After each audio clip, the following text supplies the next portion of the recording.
नमस्कार साथियों, स्वागत है आपका भारत भक्ति गाथा में। क्या आपने कभी सोचा है कि जब भी हम कोई पूजा पाठ, कोई शुभ कार्य, विवाह हो या कोई व्रत, हम सबसे पहले गणेश जी की पूजा ही क्यों करते हैं? आखिर क्यों उन्हें विघ्नहर्ता कहा जाता है? आज हम आपको सुनाने जा रहे हैं गणपति बप्पा की वो अद्भुत, प्राचीन और सच्ची कथा, जिसने उन्हें प्रथम पूज्य बना दिया। तो चलिए आरंभ करते हैं इस भक्ति और रहस्य से भरी कहानी को। गणेश जी का जन्म बहुत समय पहले की बात है। कैलाश पर्वत पर भगवान शिव और माता पार्वती निवास करते थे।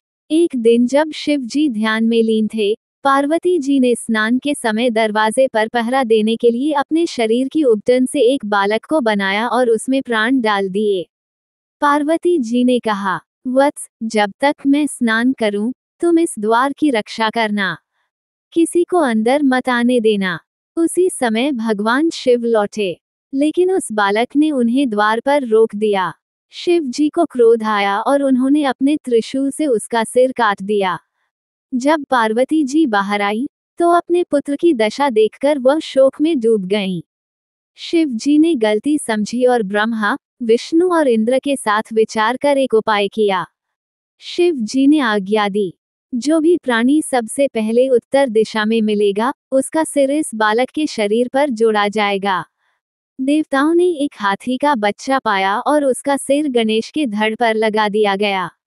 यही से गणपति बप्पा का जन्म हुआ। गणेश जी बने प्रथम पूज्य। एक दिन देवताओं के बीच प्रश्न उठा, कौन देवता प्रथम पूज्य हो? सबका मानना था कि जो सृष्टि का चक्कर सबसे पहले पूरा करेगा, वही प्रथम पूज्य कहलाएगा। कार्तिकेय जी तुरंत अपने वाहन मोर पर सवार होकर निकल पड़े। गणेश जी ने अपने माता पिता शिव और पार्वती की साथ परिक्रमा की और कहा।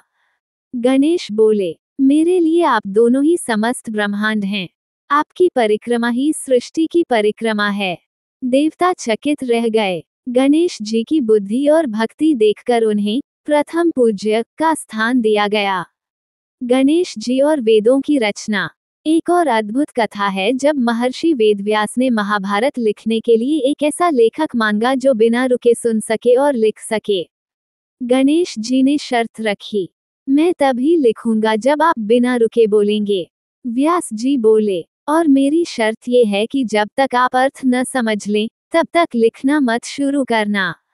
इस प्रकार दोनों की बुद्धिमत्ता का मिलन हुआ और गणेश जी ने महाभारत की रचना की। इसलिए उन्हें विद्या के देवता भी कहा जाता है। क्यों हटाते हैं विघ्न? गणेश जी का एक और नाम है विघ्नहर्ता, यानी बाधाओं को हरने वाले। एक बार जब राक्षसों ने यज्ञ और पूजा विधियों को भंग करना शुरू किया, तो देवताओं ने भगवान गणेश से प्रार्थना की। गणेश जी ने सबके कार्यों में आने वाली बाधाओं को समाप्त कर दिया। तभी से उन्हें हर कार्य से पहले पूजने की परंपरा बनी, ताकि कोई विघ्न न आए। चंद्रमा को शाप और मोक्ष। एक बार गणेश जी ने खूब लड्डू खाए और अपने मूषक पर सवार होकर चल दिए। रास्ते में गिर पड़े और चंद्र देव ने उनका मजाक उड़ाया।